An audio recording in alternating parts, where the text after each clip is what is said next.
All right, listen up. November 2017 in Queensland, Australia.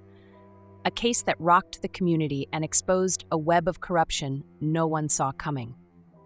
Bruce Saunders, a 54-year-old businessman with an unblemished reputation and a reputation for steady work, was found dead in his own home under circumstances that defied explanation.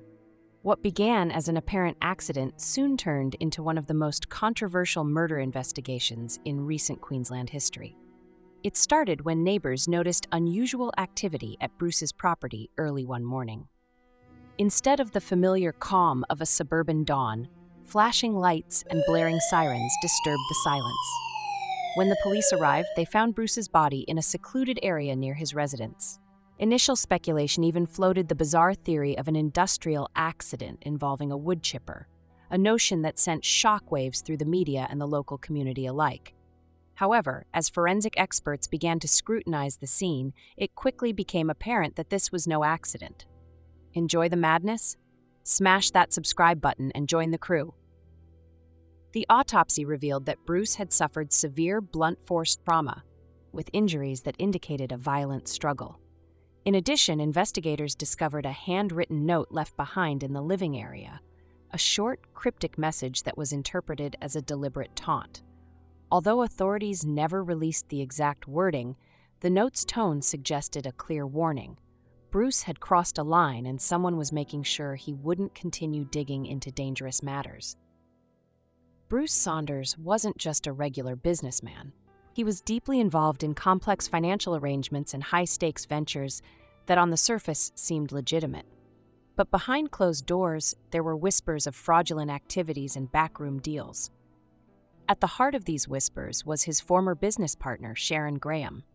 Their split had been bitter, marked not only by personal animosity, but by disputes over money and control of lucrative business interests.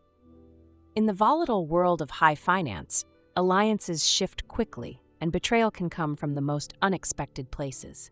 As the investigation unfolded, detectives uncovered alarming evidence from Bruce's financial records. In the days leading up to his death, large sums of money were siphoned off through a network of offshore accounts and shell companies. These weren't trivial amounts. This was serious money being moved to obscure channels, a deliberate effort to hide illicit transactions. Bruce had been investigating these irregularities, and by following the paper trail, the authorities discovered a pattern that pointed directly to those who had the most to lose if the truth came out. One name, in particular, kept emerging: Gregory Roser. Known to be closely associated with Sharon Graham, Roser's involvement deepened suspicions of a coordinated effort to cover up financial misconduct. Witnesses recalled that Bruce had grown increasingly agitated in the weeks before his death. A local bartender, who frequented Bruce's favorite pub, recalled him mentioning disturbing phone calls, threats delivered in hushed tones over late-night conversations.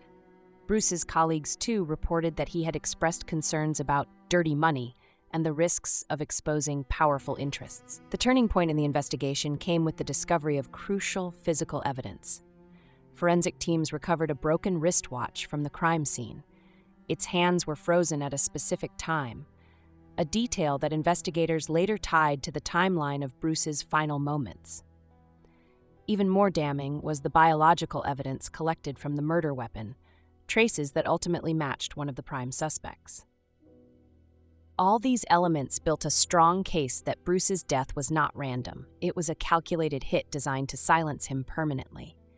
As police dug deeper, digital records and surveillance footage began to fill in the gaps. Cameras at a nearby gas station captured a black van and a dark sedan in the vicinity of Bruce's home on the morning of the murder. Phone logs and GPS data later placed Gregory Roser near the scene during the critical window. When investigators cross-referenced these findings with financial transactions, it became clear that both Sharon Graham and Gregory Roser had been moving assets and altering records in a desperate bid to cover up their tracks.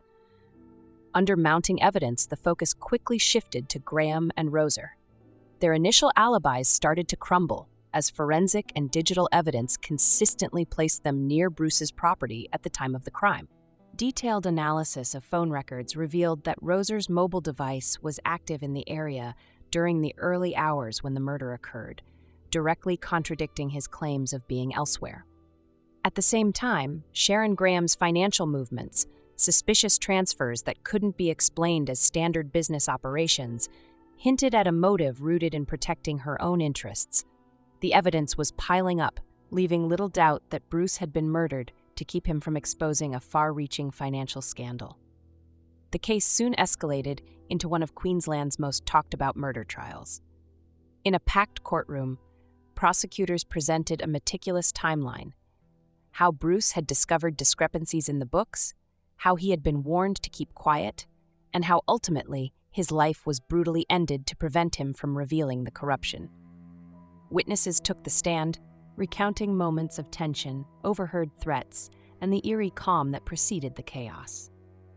Expert testimony on the forensic evidence, the precise nature of Bruce's injuries, and the intricate web of financial transactions left little room for doubt. The murder was premeditated and executed with ruthless efficiency. The defense, in their effort to recast Bruce's death as a tragic industrial accident gone horribly wrong, argued that the Woodchipper theory, as strange as it sounded, could account for the injuries. They maintained that Bruce's work in an industrial setting exposed him to risks that were entirely accidental.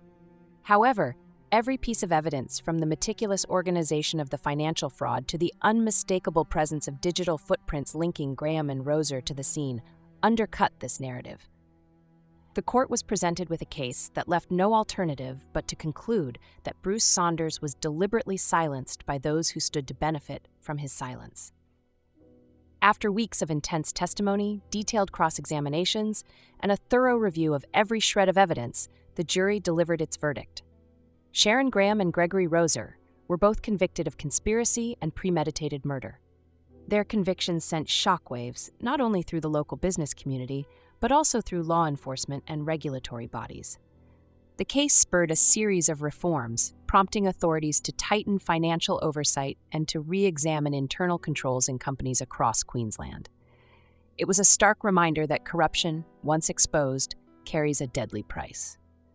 Today, the Bruce Saunders case remains a chilling example of how the pursuit of truth can come at an enormous cost.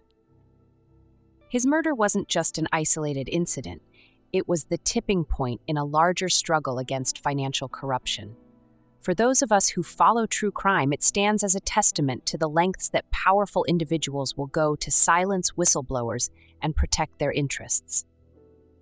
Bruce Saunders dared to uncover the dark secrets hidden behind seemingly legitimate transactions, and his death serves as a warning. In a world ruled by money and power, exposing the truth can be a fatal gamble. Thanks for tuning into Talescape. If this story left you with more questions about the price of truth and the high cost of silence, hit like, drop your thoughts in the comments, and subscribe for more hard-hitting true crime breakdowns. Remember, when you dig too deep, sometimes the only way out is to pay the ultimate price.